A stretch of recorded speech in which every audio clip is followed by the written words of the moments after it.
Bueno, sean todos bienvenidos a nueva videoclase del Diplomado Retos y Aprendizajes de la Respuesta Municipal en Contextos de Emergencia Sanitaria, Social y Sanitaria, construyendo nuevas narrativas territoriales a partir de la pandemia de COVID-19 en Colombia, que ha sido desarrollado con el apoyo de la Federación Colombiana de Municipios, la Corporación Colombiana de Secretarios Municipales y Distritales de Salud y de la Facultad Nacional de Salud Pública de la Universidad de Antioquia.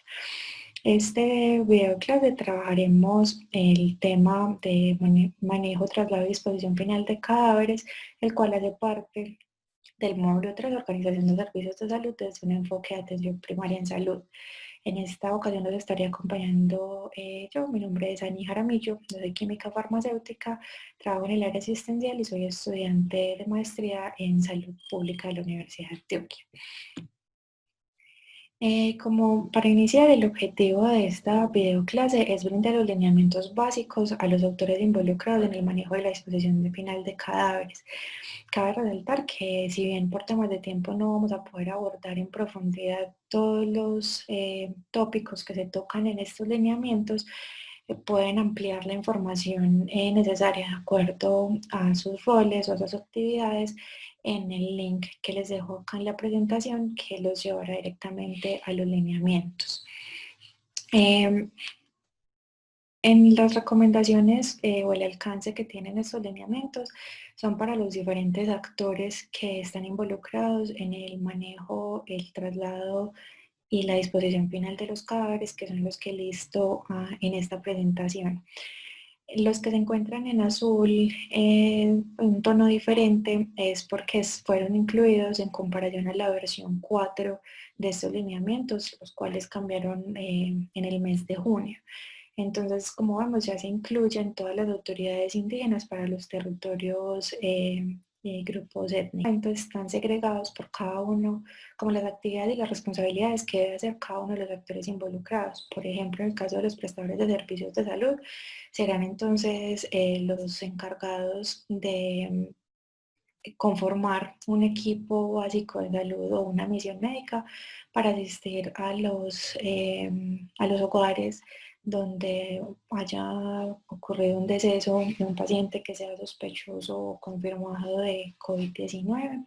Será también el responsable de notificar mediante la ficha correspondiente a las entidades sobre el fallecimiento o sobre los pacientes a través de la ficha de notificación por IRA. Entonces, esta notificación se deberá hacer a las direcciones, a las secretarías de salud, al Instituto Nacional de Salud y al CNE. Deberá también hacer la certificación de las defunciones, el alistamiento del cadáver, la limpieza y desinfección del lugar donde ocurra el deceso, igual que darle los lineamientos a los familiares para aquellos casos que ocurren en el hogar. Para el caso de las entidades administradoras de plan de beneficio, entonces dentro de sus responsabilidades se encuentra la información y pues como contactos y líneas de información para la población. Deberá prestar la asistencia post-mortem a los afiliados, a sus redes de afiliados, al igual que establecer con la red de prestadores cuál va a ser los equipos básicos de salud para enviar a los hogares. En cuanto a los servicios funerarios, entonces dentro de sus funciones y responsabilidades está realizar realizar una capacidad instalada de los cementerios y de los crematorios, el cual que es el funcionamiento, y esta información deberá ser entregada a las entidades territoriales en salud para ellos también hacer un seguimiento y evaluar constantemente esta capacidad instalada. Deberán los servicios funerarios también encargarse de hacer el retiro de los cuerpos, bien sea en las instituciones prestadoras de servicios de salud o en los hogares en un tiempo no mayor a 24 horas. Los entes territoriales entonces serán encargados de articular a todos estos actores involucrados y evaluar, como había mencionado, la capacidad instalada. Y ya en cuanto a las administraciones territoriales, las alcaldías serán las responsables de brindar toda esa asistencia post-mortem a pacientes de fallecidos que no cuenten con las capacidades para gestionar la disposición final del cadáver, así como liderar toda la gestión de los cadáveres en sus territorios. Dejo acá estas definiciones, no entraremos como tal en detalle en ellos, sino que es con el fin de darles claridad de que dado a la incertidumbre que hay con las fuentes de transmisión, con la persistencia del virus en el ambiente, con la posible exposición a la que se ve todo el personal involucrado, se invita a que todo el manejo de los cadáveres, bien sea para pacientes sospechosos, confirmados o, o probables, sea de una forma más rigurosa y más consciente, al igual que en el resto de cadáveres, ¿cierto? Porque sabemos que hay una gran proporción de asintomáticos, de allí que se deban extremar las medidas de bioseguridad en la manipulación de los cadáveres, independiente de si se sospecha o no de un caso por coronavirus, COVID-19. Me gustaría resaltar que dentro de las precauciones generales para el manejo de cadáveres, en la versión 4 se decía que la cremación era la forma ideal de hacer la manipulación final, la disposición final, perdón, de los cadáveres. En esta nueva versión, el Ministerio nos deja la posibilidad abierta a darle un manejo por cremación, inhumación por sepultura o vida individualizada, de acuerdo a las creencias o respetando pues como las creencias los sentimientos o las sensaciones pues de los familiares y de sus allegados. Entonces, si bien está abierta la posibilidad de diferentes formas de disposición final del cadáver, lo que sí debe ser muy claro, en lo que se debe hacer mucho énfasis, es en evitar al máximo la manipulación del cadáver, por lo que les comentaba anteriormente, que no sabemos si hay o no eh, una, una prueba confirmatoria para el paciente o para el fallecido, y la idea siempre va a ser minimizar al máximo la manipulación del cadáver en todos los escenarios, desde las autopsias hasta la disposición pues, final del cadáver. También cabe resaltar que se limitan las necropsias a las que sean estrictamente necesarias de acuerdo a la normatividad, ¿cierto? Entonces, en casos de fallecimiento por causas violentas o por muertes no naturales, se verá, pues será el personal asistencial el encargado de determinar cuál es el asistencial y el judicial de cuáles son los casos en los que se debe hacer estas necropsias. Sin embargo, en aquellos casos que se debe hacer, se debe garantizar el cumplimiento de todos los criterios de infraestructura para la manipulación del cadáver. Por esto, entonces, es que sean áreas de fácil limpieza, que sean áreas acordes a la manipulación de un cadáver y siempre cumplir con los criterios de bioseguridad para las personas que lo manipulen. En esta misma línea, entonces, siempre se debe garantizar la toma de muestra de hisopado nasofaringeo a los fallecidos. En el caso del hisopado, el tiempo máximo post-mortem para la toma de la muestra es de 6 horas, y se recomienda también hacer una toma de muestra de sangre de cavidad cardíaca en un tiempo no mayor a 1 hora después del deceso. En cuanto a los elementos de protección personal, entonces, como lo vimos en la videoclase, en una de las videoclases anteriores, el tipo de elementos utilizados va a depender de la generación o no de aerosoles. Entonces, los elementos de protección personal que nunca deben faltar en la manipulación de cadáver,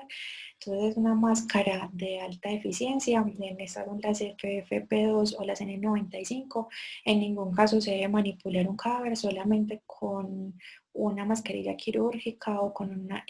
tapabocas de tela debido a la alta exposición que podría presentar el personal que haga la manipulación. Se debe contar con doble guante, no necesariamente estéril, y se debe descartar una vez se finalice la manipulación del cadáver. Se debe contar con una bata manga larga e impermeable. En dado caso que la bata no sea antifluido, se deberá anexar un delantal desechable que permita hacer esta protección de fluidos y también descartarse una vez se finalice la manipulación del cadáver. Se debe contar con monogafas o careta full face, la cual podrá limpiarse y desinfectarse una vez se termine la manipulación. En aquellos casos que se vaya a realizar necropsia, se debe entonces adicionar un traje quirúrgico desechable que cubra cabeza, tronco y extremidades, botas de caucho impermeables, polainas y guantes de nitrilo, no de látex, porque la manipulación puede ser más riesgosa. Se recomienda adicionar entonces el gorro quirúrgico y el calzado de seguridad en todos los contextos que se generen aerosoles. Bueno, la comunicación del riesgo, en este sentido, me gustaría resaltar que, ya que estamos construyendo narrativa, ¿cierto? A partir de esta pandemia y teniendo en consideración la atención primaria en salud, es fundamental para que hayan buenas estrategias de atención primaria en salud, la confianza, la articulación y el liderazgo entre los actores involucrados. Acá les traigo la comunicación del riesgo que el ministerio nos plantea, ¿cierto? Que está centrado en el prestador. Sin embargo, es importante resaltar que esta comunicación del riesgo debe ser constante y para garantizar el éxito en el manejo de los cadáveres entre todos los actores que estén involucrados de acuerdo al contexto. Entonces, para el Ministerio de la Comunicación del Riesgo debe ser la información y la articulación de la información entre la IPS, la funeraria y el cementerio, ¿cierto? Para la disposición final del cadáver. De la misma forma, de la IPS con la Secretaría de Salud para garantizar todo el tema de los reportes, los certificados de defunción, de comunicar en caso de que el paciente no sea afiliado a una empresa administradora del plan de beneficios, en caso de que el paciente no, los familiares del paciente fallecido no cuenten con los recursos, ¿cierto?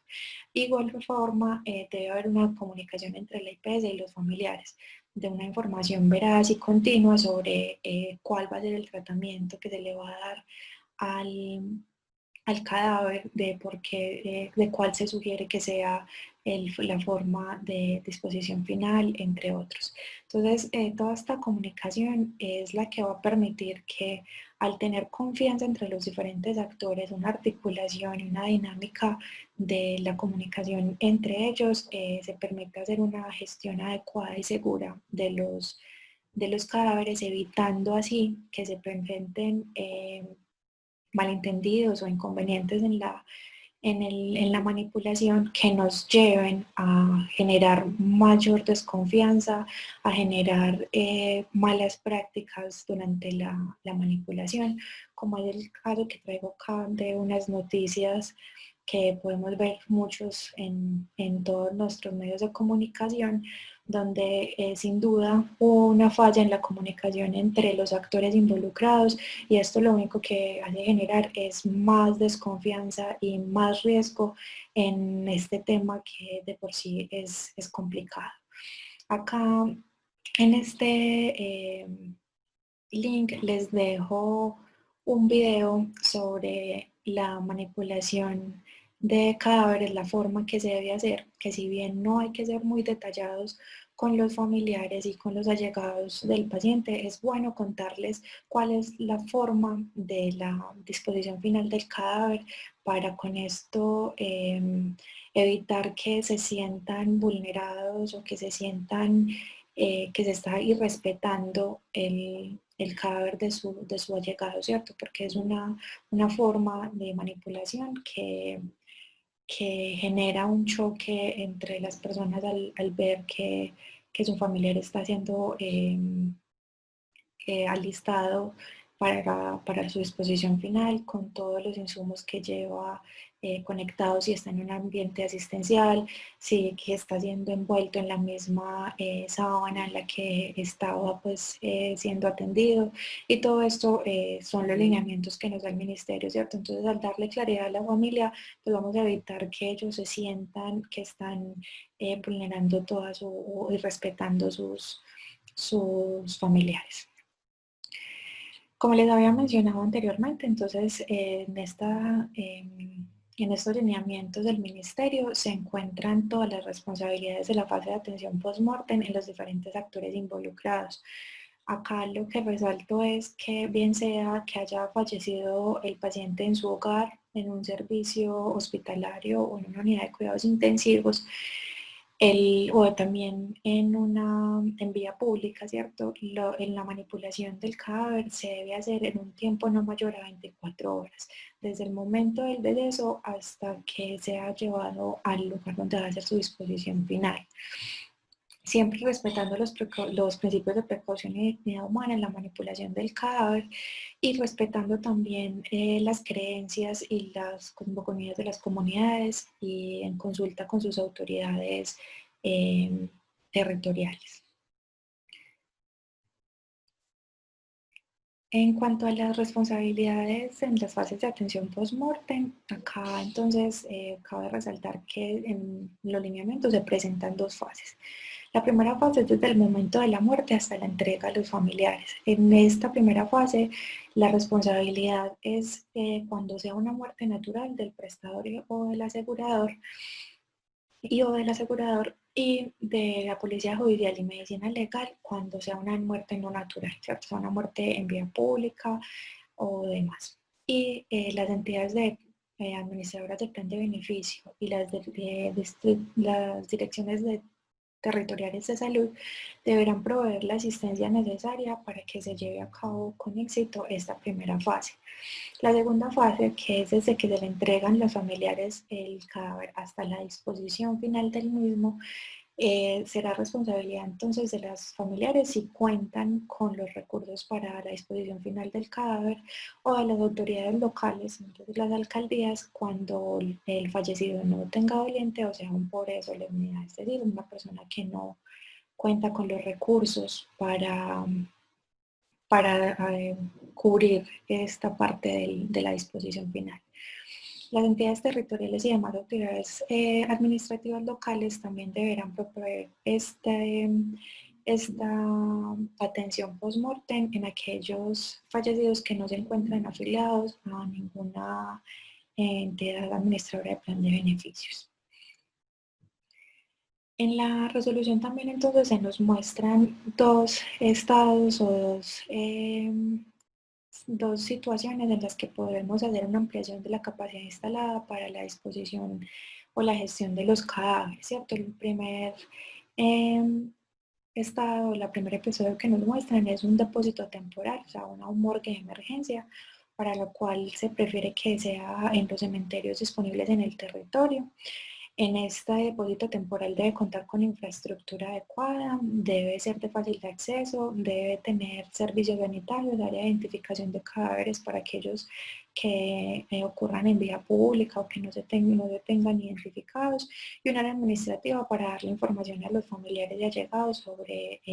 sus cadáveres. De igual forma, debe estar alejado de fuentes de contaminación y de riesgo ambiental, debe disponer de drenajes y área de almacenamiento de residuos para dar una adecuada gestión de los mismos y garantizar la seguridad, privacidad y el aislamiento de la zona. Y el segundo contexto es los lugares de disposición final de cadáveres que sean diferentes al cementerio. Lo primero siempre será verificar en el cementerio del municipio si se cuenta con capacidad para la gestión del cadáver o en municipios aledaños, siempre contando con la autorización del municipio receptor para hacer el traslado del cadáver, ¿cierto? Y ya si definitivamente no se tiene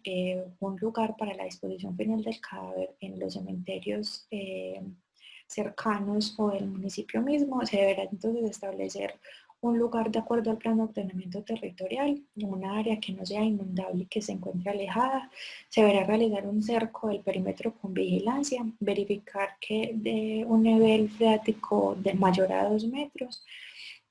Se deberá llevar un registro continuo de los cadáveres, la identificación, características y el lugar, una especie de croquis para facilitar dar la información a los pacientes, a los familiares en caso en futuras ocasiones. y se deberá garantizar una inhumación individual e identificada con la documentación correcta. Por último, y no me voy a detener mucho, el certificado de defunción entonces en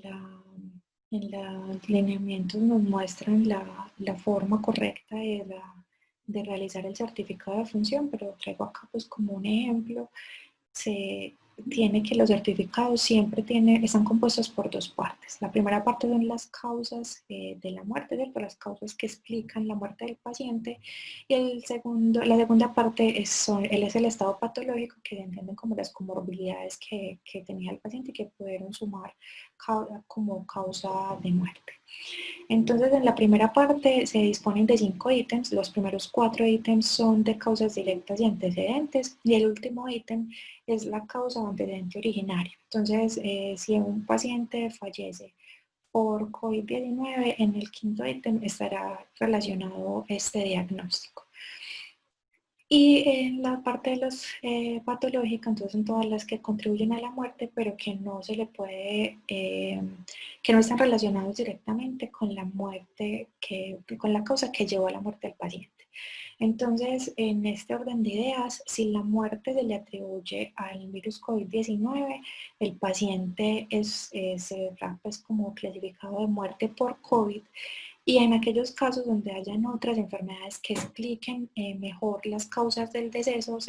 y que el paciente tenga prueba confirmatoria o sea sospechoso, será un paciente con muerte con COVID-19, ¿cierto? Entonces, si se le puede atribuir la muerte al virus es por COVID-19, y si no se le puede atribuir por COVID, es muerte con COVID-19. Por último, quisiera compartirles este trabajo que realizaron unas enfermeras en España y que nos pareció prudente compartir las estrategias que en este país, que ya pasaron como por una fase de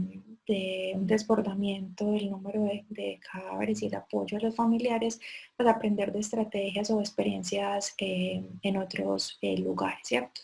En este trabajo, las enfermeras entonces nos cuentan que es de vital importancia una comunicación veraz y continua con los familiares, pues esto les permite llevar un proceso de duelo más aceptado. Se deberá brindar un apoyo emocional siempre y cuando sea posible, y por este apoyo emocional ellas recalcan la posibilidad de realizar la despedida, ¿cierto? Porque somos sociedades que estamos acostumbrados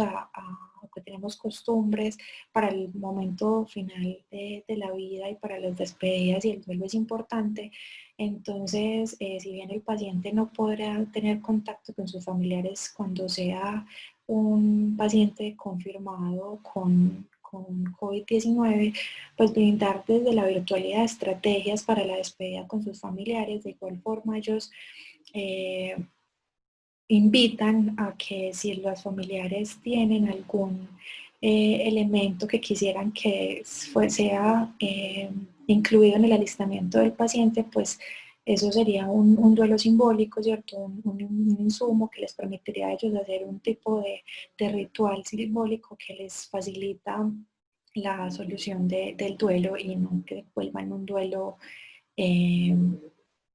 más difícil de manejar o de llevar para los familiares. Entonces les dejo acá también el link para acceder a este trabajo, en caso tal pues de que lo quieran revisar y implementar ciertas estrategias que allí nos invitan. Estas son las referencias utilizadas para la preparación de esta videoclase. Acá entonces se encuentran el trabajo realizado por las enfermeras en España. Este es el lineamiento del Ministerio de Salud, y dejo este que es una guía para el manejo de cadáveres, que es más corta y un poco más fácil de manejar. Y por último, el video que les comentaba y que está en un hipervínculo en una diapositiva anterior sobre el alistamiento de cadáveres. Los invitamos entonces a participar en el foro, a contarnos sus inquietudes o qué otras estrategias han implementado en sus municipios para hacer una construcción entre todos de la despedida. Muchas gracias por su atención.